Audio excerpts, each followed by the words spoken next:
শিশু সন্তানের কোনো কিছু আপনি নিলে ওর অনুমতি লাগবে।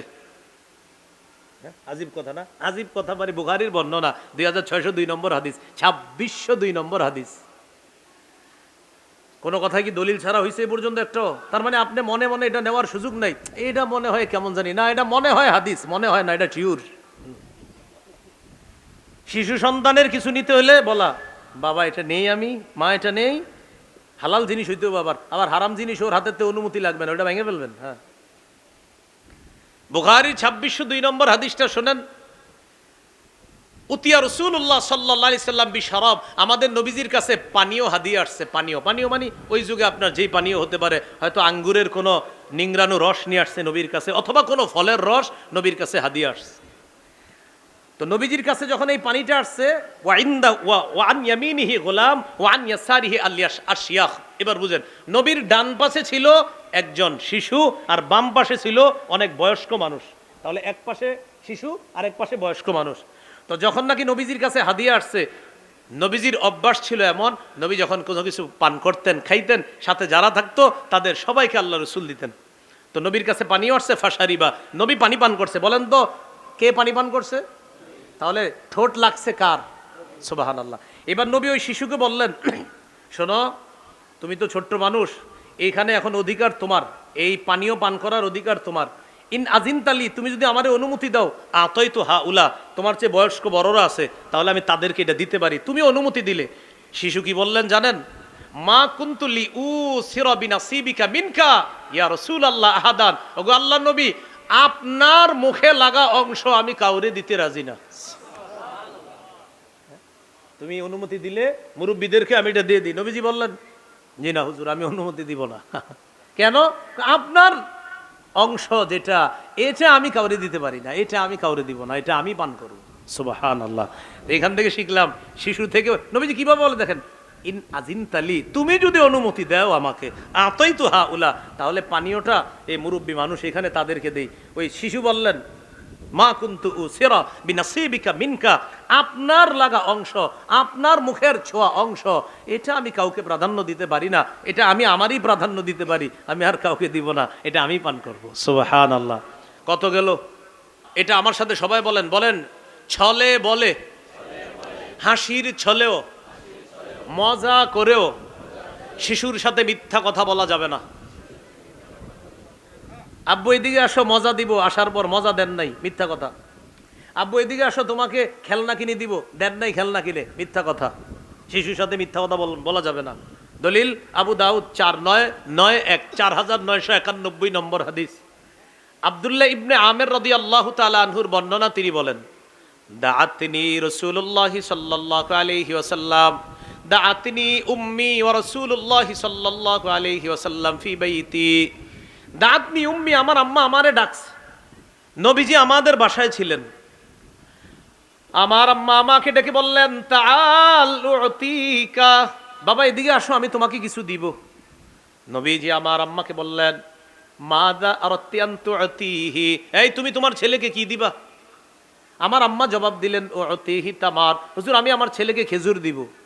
নবীজি বললেন, লাউলাম তুতিহি শাইআ কুতিবাত মিনকা ইনদাল্লাহি কাযিবা, তুমি যদি তোমার সন্তানকে ডাকার পর কিছু না দিতা, তোমার নামে আল্লাহর কাছে একটা মিথ্যা কথা লেখা হয়ে যেত। এই দলিল আসেনি? আমরা কিন্তু এরকম মিথ্যা কথা প্রচুর বলি। হ্যাঁ, অনেকে ভাবতেছে হুজুর আপনি এটা কি বললেন, তো এটা হাদিস বললাম। আবু দাউদ 4991 নম্বর হাদিস। নবীজি বলছেন, তুমি যদি শিশুকে ডাকার পর ছলে বলে ডাকলা আর কিছু না দিলা, তোমার নামে একটা মিথ্যা কথা লেখা হবে। শিশুকেও ধোকা দেওয়া যাবে না। কত গেল? 26। 27 নম্বর সহিহ বুখারীর বর্ণনা, শিশু সন্তানকে যখন খাবার খাবে, শিশু সন্তান যখন আমাদের কারো সাথে যখন খাবার খাবে, তখন শিশু সন্তানকে খাবার খাওয়ার মাঝে মাঝে ভুল হইলে ভুল ধরিয়ে দেওয়া।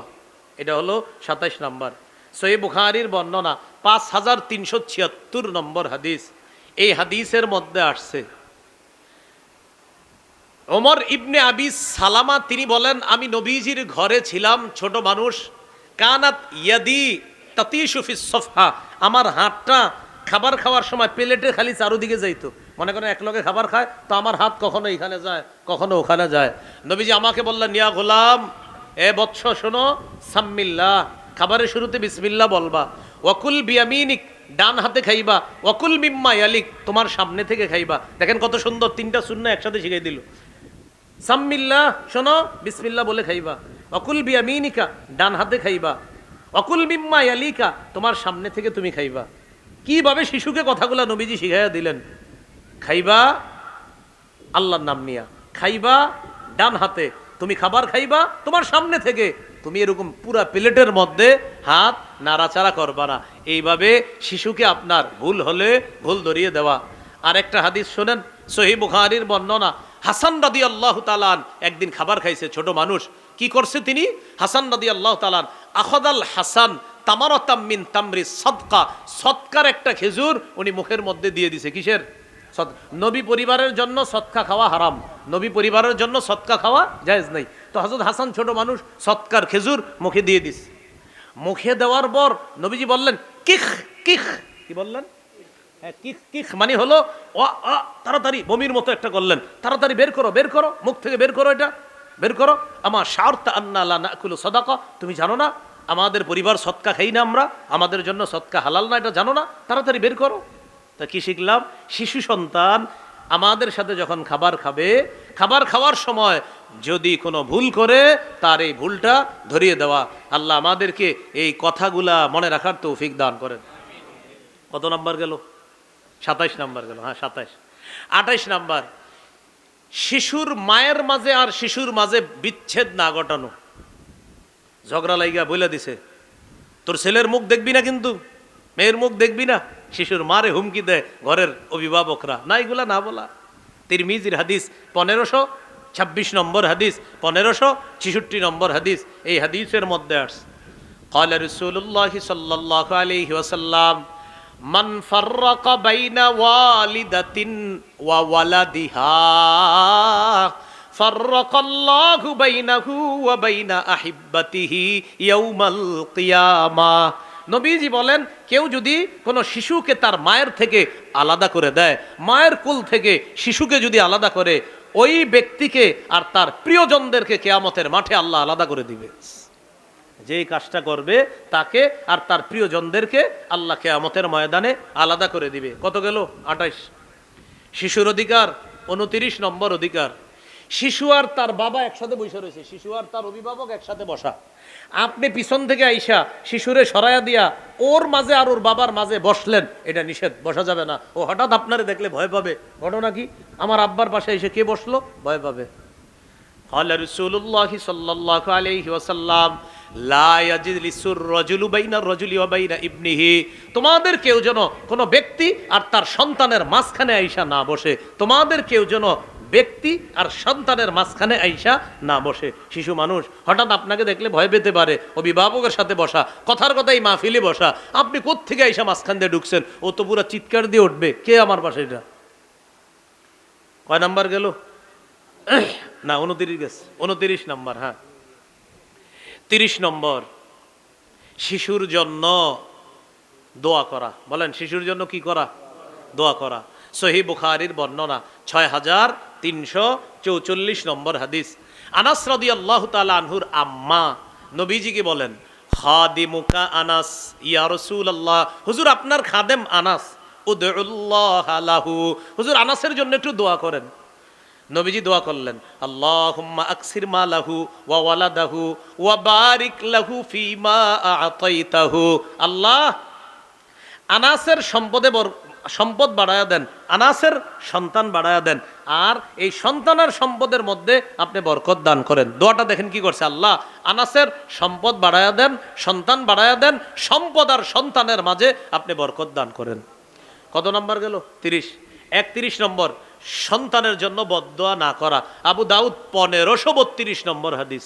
ক্বালা রাসূলুল্লাহ সাল্লাল্লাহু আলাইহি ওয়াসাল্লাম, লা তাদউ আলা আনফুসিকুম ওয়ালা আলা আওলাদিকুম ওয়ালা আলা আমওয়ালিকুম ওয়ালা আলা খাদামিকুম ওয়া ফি রিওয়ায়াতিন লা তাদউ আলা আনফুসিকুম ওয়া লা তাদউ আলা আমওয়ালিকুম ওয়া লা তাদউ আলা খাদামিকুম ওয়া লা তাদউ আলা আওলাদিকুম। এই হাদিসে 4টা বদদোয়া করতে আল্লাহ নিষেধ করছে।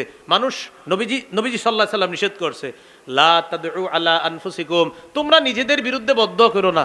মাঝে মাঝে বলে ফেলে, আমি যদি মরে যেতাম, হ্যাঁ ওই যে বলে ভালো ছিল, মানে বলে আর কি রাগ, ইস মরে গেলে ঠিক হয়ে যেত, গাড়িটা নিচে পড়তাম একদম ভালো হইতো না। এটা বলা যাবে না, তোমরা নিজেদের বিরুদ্ধে বদদোয়া করবে না। 2, ওয়ালা তাদউ আলা আওলাদিকুম, সন্তানের বিরুদ্ধে বদদোয়া করবা না। তুই গাড়ির তলে বইরা মরতে পারলি না, বইলা ফেলে, রাগ হয়ে বইলা ফেলে, এতজন মরে তুই মরতে পারোস না, এইভাবে বদদোয়া করা যাবে না। 3 নাম্বার, ওয়ালা তাদউ আলা খাদামিকুম, চাকর বাকরদের বিরুদ্ধে বদদোয়া করা যাবে না। সুবহানাল্লাহ, চাকরদের বিরুদ্ধে বদদোয়া করা যাবে না। 4, ওয়ালা তাদউ আলা আমওয়ালিকুম, সম্পদের বিরুদ্ধে বদদোয়া করা যাবে না। ইস আমার সম্পদগুলো ধ্বংস হয়ে গেলে ভালো হইতো, তাহলে অন্তত তোর মতো সন্তানরা আমার চেহারা দেখা লাগতো না, এরকম অনেকে বইলা ফেলে আর কি, তোর মতো সন্তানকে দেওয়া লাগতো না, এগুলা না বলা। তাহলে নিজের ধ্বংসের জন্য বদদোয়া না করা, সন্তানের ধ্বংসের জন্য বদদোয়া না করা, খাদেম চাকর বাকরের ধ্বংস আর বদদোয়া না করা, আর নিজের সম্পদ ধ্বংস হওয়া, এই বদদোয়া না করা। 6 নাম্বার। 7 নাম্বার, মাঝে মাঝে শিশু সন্তানকে কিছু সুন্দর নামে ডাইকা তারে হাসানোর চেষ্টা করা, এটাকে উপনাম বলে।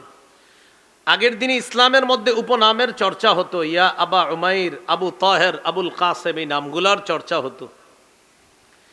আবু দাউদের হাদিস 4969 নম্বর হাদিস, এই হাদিসের মধ্যে আছে, আনাস ইবনু মালিক রাদিয়াল্লাহু তাআলা আনহু বলেন, নবীজি প্রায় সময় আমাদের বাসায় আসতেন। তো আমার ছোট ভাইয়ের একটা পাখি ছিল, এই পাখির সাথে সে খেলাধুলা করত। একদিন তার পাখি মারা গেছে। রাসূলুল্লাহ সাল্লাল্লাহু আলাইহি সাল্লাম আমাদের বাসায় আসলেন, আসার পর আমার ছোট ভাইকে দেখলেন, দেখার পর দেখলেন রাআহু হাজিনান, আমার ছোট ভাইয়ের মনটা খারাপ। ফাকালা রাসূলুল্লাহ সাল্লাল্লাহু আলাইহি ওয়াসাল্লাম মা শানুহু, রাসূলুল্লাহ সাল্লাল্লাহু আলাইহি সাল্লাম জিজ্ঞাসা করলেন, আচ্ছা ওর মন খারাপ কেন, কি হইছে ওর? পরিবারের লোকেরা জবাব দিল, মাতা নুগরুহু ইয়া রাসূলুল্লাহ, ওগো আল্লাহর রাসূল, তার ছোট্ট একটা পাখি আছে, এই পাখিটা মারা গেছে। কানা ইয়ালআবু বিহি, এই পাখির সাথে সে খেলাধুলা করত, পাখিটা মারা যাওয়ার কারণে ওর মনটা খারাপ। ফাকালা রাসূলুল্লাহ সাল্লাল্লাহু আলাইহি ওয়াসাল্লাম ইয়া আবা উমাইর মা ফাআলান নুগাইর, হে আবু উমাইর, ছোট্ট পাখিটি কি করলো, কি হলো? ছন্দের মতো মিলায় বলছে, দেখেন, ইয়া আবা উমাইর মা ফাআলান নুগাইর, ওই ছোট্ট মানুষটাকে বললেন, ও আবু উমাইর, ছোট্ট পাখিটি কি করলো, কি হলো, এটা এইভাবে মারা গেল, মানে ছোট্ট পাখি মারা গেছে, তো তার মন খারাপ। নবী তাকে ছন্দের মতো 2টি বাক্য বললেন, শিশুটার মন খুশি হয়ে গেল। দেখেন কি সুন্দর মতো বলছে, ইয়া আবা উমাইর এক বাক্য, মা ফাআলান নুগাইর আরেক বাক্য। এইভাবে সুন্দরভাবে নবীজি বলার কারণে শিশুটার মন খুশি হয়ে গেল, উৎফুল্ল মন হয়ে গেল। এইভাবে মাঝে মাঝে শিশুদেরকে হাসি দেওয়ার চেষ্টা করা। 8 নাম্বার, শিশু সন্তানকে যখন হাঁটা শিখাবেন, হাঁটা শিখানোর সময় ওর হাঁটুতে যেন বেশি কষ্ট না পায়, এই ব্যাপারে অভিভাবক যথেষ্ট লক্ষ্য রাখতে হবে। আবু দাউদ হাদিসের কিতাব 1109 নম্বর হাদিস, এই হাদিসের মধ্যে আছে, খতবানা রাসূলুল্লাহ সাল্লাল্লাহু আলাইহি ওয়াসাল্লাম ফাআকবাল আল হাসান ওয়াল হুসাইন রাদিয়াল্লাহু তাআলা আনহুমা, নবীজি জুমার নামাজের দিন খুতবা দিতেছে মসজিদের মধ্যে। ইতিমধ্যে হাসান হুসাইন রাদিয়াল্লাহু আনহুমা এই 2 জন মসজিদে প্রবেশ করছে, তারা তখনও ছোট মানুষ। ইয়াসুরানি ওয়া ইয়াকুমান, হাসান হুসাইন বারবার মাটিতে পড়ে যাচ্ছে, আবার দাঁড়ায়, আবার পড়ে যায়, আবার দাঁড়ায়। নবীজি খুতবা বন্ধ করে দিছে, জুমার খুতবা, পৃথিবীর শ্রেষ্ঠ খতিব খুতবা দিতেছিলেন, তিনি খুতবা বন্ধ করে দিলেন। ফানাজালা, মিম্বর থেকে নামলেন। নামার পর আখাযাহুমা, নাতি দুইজনকে কোলে নিলেন, ওয়া সাইদা বিহিমাল মিম্বার, নাতিদেরকে নিয়ে মিম্বরে গেলেন, বাকি খুতবা নাতিদেরকে মিম্বরে নিয়ে এরপর খুতবা শেষ করলেন। খুতবা বন্ধ করে শিশু যেন হাঁটুতে আঘাত না পায়, আল্লাহ রাসূল শিশুর অধিকার প্রতিষ্ঠিত করছে। হাঁটুতে বেশি কষ্ট যেন না পায়। হাদিসের শেষে আছে রাসূল সাল্লাল্লাহু আলাইহি সাল্লাম বলেন, লাম আসবির, আমি সহ্য করতে পারি নাই, এই জন্য আমি খুতবা বন্ধ করে আমার এই নাতি দুইজনকে নিয়ে আবার আমি মিম্বরের মধ্যে আসলাম। এখান থেকে আমরা কি শিখলাম? সন্তান হাঁটা শিখবে, কিন্তু হাঁটুতে বেশি কষ্ট যেন না পায়, আমরা সতর্ক থাকা। প্রথমে যখন আপনার হাঁপড় দিতে শিখে, তখনও কিন্তু আমরা হাঁটুগুলার প্রতি একটু লক্ষ্য রাখবো, যেন এই হাঁটুতে কোনো কাটাবিদ্ধ না হয়, ইত্যাদির মাধ্যমে কষ্ট না পায় শিশু সন্তান। কত নাম্বার গেল? 8। 9 নম্বর কত গেল? 31। 32 নাম্বার বলেন। 32 32 দুগুণে কত? বলে না কত? আরো আছে 32টা। ওই 32টা আমার কিতাবটা যাদের কাছে আছে ওখানে পড়ে নেবেন। মিম্বরে আমানতের প্রথম খণ্ডে আছে এই 32। শৈশব থেকে অধিকারগুলা বললাম, আরো আছে 32টা। 32 দুগুণে কত হয়? 64টা। মিম্বরে আমানতের প্রথম খণ্ডে পুরা 64টা বিস্তারিত আলোচনা আছে। 32 হলো এই শিশু থেকে মোটামুটি বড় হওয়া পর্যন্ত আলোচনা। এই আলোচনার আলোকে আমরা আমাদের সন্তানদেরকে সভ্য আদর্শ সন্তানে রূপান্তরিত করার চেষ্টা করব। মিম্বরে আমানতের 1 নম্বর খণ্ডে বাকি 32টা অধিকার পাবেন। আর 2 নম্বর খণ্ডে শিশুর আরও কিছু অধিকার আছে, সেটা হলো শিশুকে শৈশব থেকে শিরিক বেদাত সম্পর্কে সচেতন করা। কিভাবে সচেতন করবেন? শিরকি কাজ দেখলে আপনি একটু ঘৃণার আপনার আচরণ করবেন মুখে। ও যেন আপনারা বলে, বাবা কি হলো? বলবেন এগুলা ভালো জিনিস না, এগুলা হারাম। ও যেন ছোটবেলা বুঝে হারাম, আস্তে আস্তে বড় হইলেও যেন বুঝতে পারে যে এই কাজগুলো হারাম। কারণ যাদের বাপদাদা বেদাতগিরি করে, ওই শৈশব থেকে দেখতে দেখতে ও বড় হইলে বেদাত করে, ও শিরিক করে। এটা 2 নম্বর খণ্ডে পাবেন, শিরিক বেদাত সম্পর্কে সচেতনতা। 3 নম্বর খণ্ডে শিশুকে হালাল হারাম শিক্ষা দেওয়া। আপনি একটা হারাম জিনিস দেখলেন, আপনি এটা ছুবেন না। ও আপনারা যেন জিজ্ঞাসা করে, বাবা তুমি এটা ধরলা না কেন? ও যেন জিজ্ঞাসা করে, মা আম্মু আপনি এটা ধরলেন না কেন? মা আর বাবা জবাব দিবে, এটা হারাম, এটা ধরলে আল্লাহ গুনাহ দেয়। ও যেন আস্তে আস্তে বুঝতে পারে এই হারাম জিনিস আমার বাবা ধরে না, আমার মা ধরে না, আমার ভাই ধরে না, এটা আমিও ছোঁয়া যাবে না। ও যেন এটা বুঝতে পারে। মনে থাকবেন ইনশাআল্লাহ। এটা 3 নম্বর খণ্ডে পাবেন, হালাল হারাম। 4 নম্বর খণ্ডে স্বামী স্ত্রীর অধিকার, কিভাবে দুইজনে মিলেমিশে একটা আদর্শ সংসার গড়ে তুলবেন। 5 নম্বর খণ্ডে লা ইলাহা ইল্লাল্লাহ মুহাম্মাদুর রাসূলুল্লাহ, ওই যে তাওহীদ শিক্ষা দেওয়ার একটা আলোচনা ছিল শিশুকে, এই ব্যাপারে ব্যাখ্যা পাবেন প্রায় 250টা। 6 নম্বর খণ্ডে নামাজ, যেটা 17 নম্বর আলোচনায় গেছে শিশুর অধিকার, যে শৈশব থেকে ইমানি তরবিয়ত শিক্ষা দেওয়া। এই নামাজ সম্পর্কে প্রায় 250 আলোচনা পাবেন 6 নম্বর খণ্ডে। 7-8 নম্বর খণ্ডে পাবেন মাসালা, শিশুর প্রস্রাব গায়ে লাগলে নাপাক হবে কিনা। অনেকে ভাবে কি শিশুর প্রস্রাব লাগলে মনে হয় নাপাক হবে না, এরকম মনে মানসিকতা আছে। এই আলোচনাগুলো পাবেন 7-8 নম্বর খণ্ডে। 9 নম্বর খণ্ডে রমজান, জাকাত, শিশু বালেগ হওয়ার আগেই ওরে 2, 3, 4, 5, 10টা রোজা রাখায় অভ্যাস করা, যেন বালেগ হওয়ার পরে 30টা রোজা 29টা রোজা রাখা ওর জন্য কষ্টকর না হয়। এই ব্যাপারে আলোচনা 9 নম্বর খণ্ডে। 10 নম্বর খণ্ডে হজ, কোরবানি আর হলো আপনার